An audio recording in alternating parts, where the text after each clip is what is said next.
There is something called as a genius in a human being. There is a competence here which is capable of what nature did over 1,000,000 years, like that, over the afternoon. If the necessary striving is there, you can make it into your conscious process.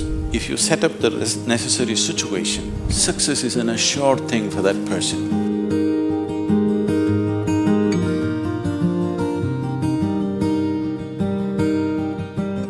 Small things or big things, it doesn't matter. In every single act, a human being longs to be successful. Life is an infinite number of doorways. If you're very diligent, you will open a few of them. If you're brilliant, you'll open many of them.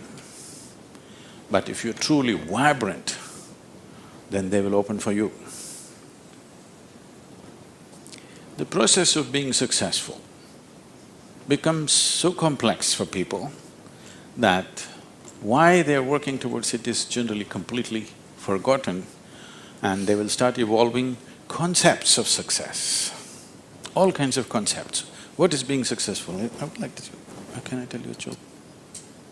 You're looking so serious.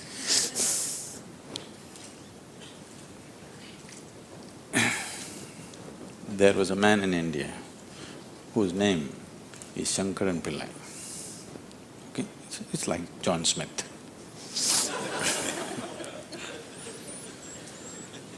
His son came to United States. Obviously, an Indian young man means he's a software engineer. He went to Texas, Houston and started working there. Then he fell in love with a white American woman. He struggled because back home, this love affair is a crime. He struggled and struggled, then one day told his mother, then the mother informed the father, and the father exploded. He went back home to convince him, didn't work, because in India, if you have to get married, they're tracing your family tree for 5,000 years. They're looking at the genetic purity of the person that you're marrying. So somebody from somewhere else, a white woman from America, how can you marry her? What do we know about her genetics? Where does she come from? What is her lineage? Da, da, da. So no way to convince, he came back. And of course, when he came back again, he fell in love and they went ahead. Then the father disowned. Shankaran Pillai just disowned his son, I have nothing to do with you.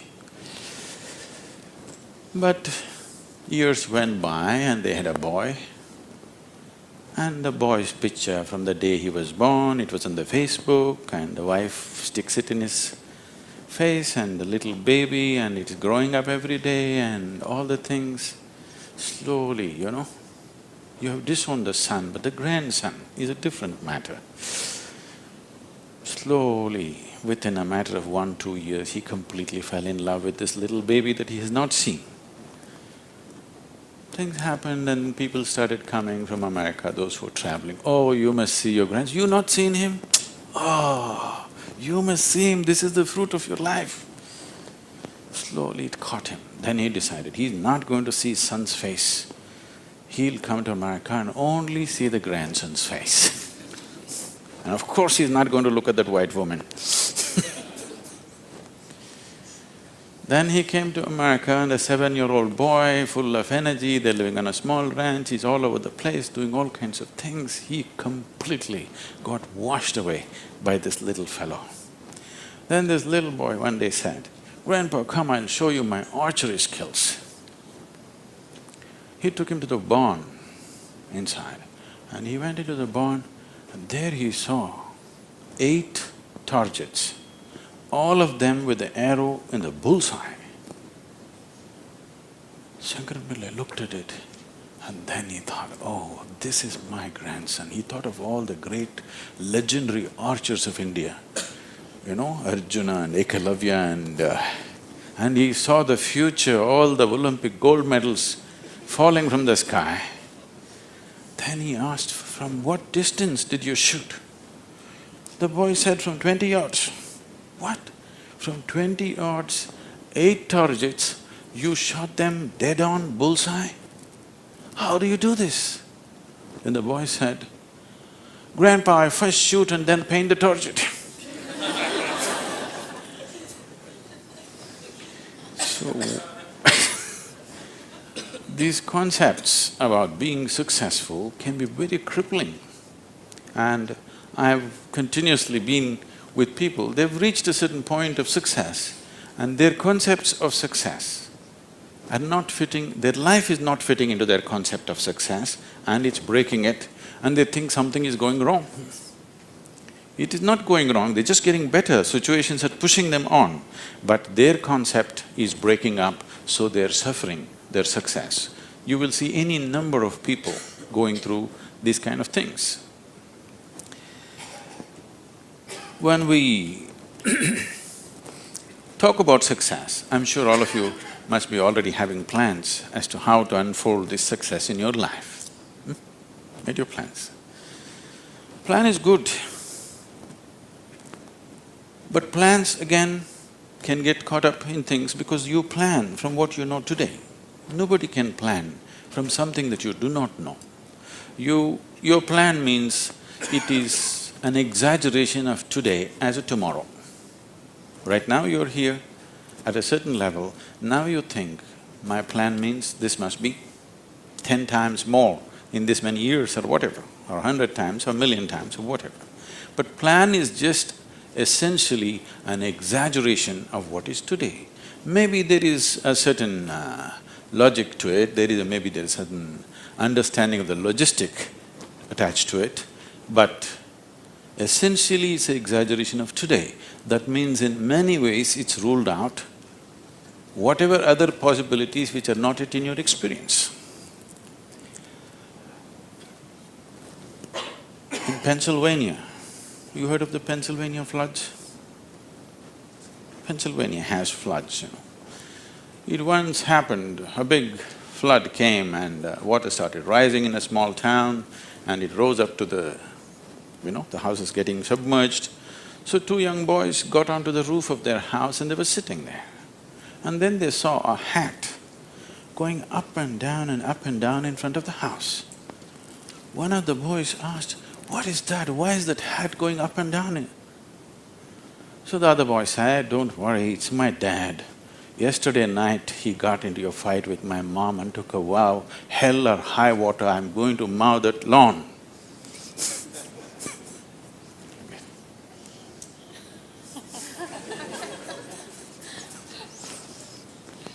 So, plans can be debilitating.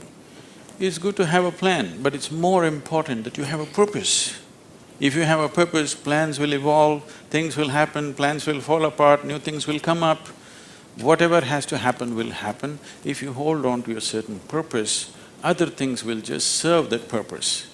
But if you are very committed to a plan as such, then plan can become a blueprint for restriction. It is also a possibility. It's all right to hold a plan, but you must hold a plan at a certain distance. You shouldn't get identified with the plan. The process of success. See, essentially success is a desire in every human being. You can put some fire into it and make it your passion. But if it becomes a need within you, that you must be successful, otherwise you will suffer, then you are heading for a problem, a serious problem.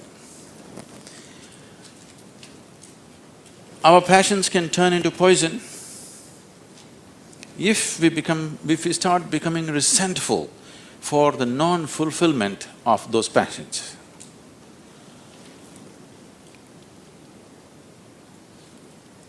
When I say turning into poison, today there's substantial medical and scientific evidence to show that if you become resentful, when you resent something, when you're angry with something, when you're frustrated with something, we can medically today check, we can do a little bit of blood work and show you're actually putting poison into your system. These are poisons that you drink and you hope somebody else will die. Life does not work like that. If you drink poison, you die, and it's fair. It's very fair, isn't it? If you drink poison, you must die. I drink poison, I want him to die. It doesn't work like that. So these emotions always take away the fundamental ability. See, there is something called as a genius in a human being. Every human being has it, every human being touches it at some moment of life. But the question is, how often do you touch it? That's a question. You sparked once in your lifetime. That's not good enough. You must be sparking all the time, isn't it? What is genius?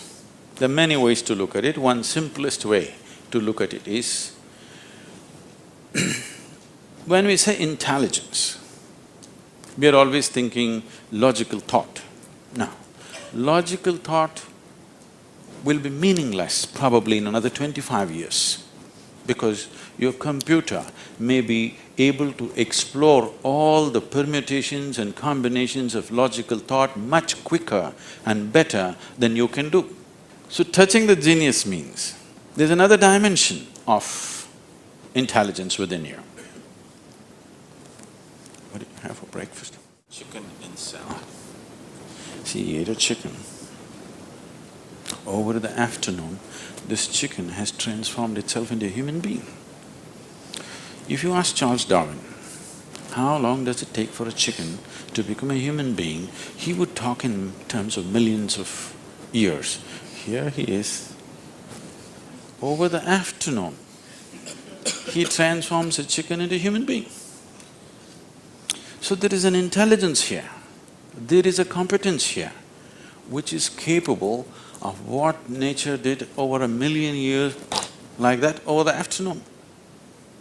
Only thing is, this is an unconscious state of intelligence.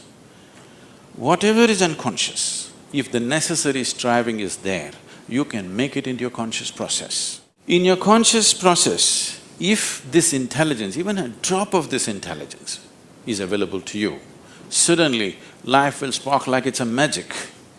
What everybody slogs for, you can just simply do it. Now when I say intelligence, always people will think this. If you say intelligence and ask them to show in sign language, they'll also always say this, isn't it? They'll not say this or this or this or this. But one cell in your body is doing more activity than your brain could ever do. One molecule of DNA is doing so many millions of functions in a minute that you can never ever figure it out. Yes or no? So in yoga, in the yogic systems, in the yogic sciences, we never look at anything as mind. There's no such thing as mind. There is a physical body and there is a mental body. So you learn to think through your body. You know, it's a short session, it's not an area that we should enter right now, but I have to tell you this. There are many things personally that I do at the same time. Now people come and tell me, just now I'm entering the session, somebody comes and tells me, Sadhguru, these building plans have to happen, because we do everything ourselves. Now by the time I get out, I'll have the building plan ready as I'm speaking here, because 12 to 14 channels actively keep going on in my head. It is not just in the head, you learn to think through your body. Learning to think through your body will never give you a headache, that's the best part of it. Now, all these responsibilities and 1,000 things happening at the same time, won't you get stressed? There is no such thing, because you use a deeper dimension of yourself and everybody is capable of this and everybody has it. You may not have the same level of intellect as somebody else has. That is always subject to person. But all of you eat, if you eat a carrot, you can digest it. That means you have another dimension of intelligence. Yes? If you set up the necessary situation that everything that's there within the system is available for you, success is an assured thing.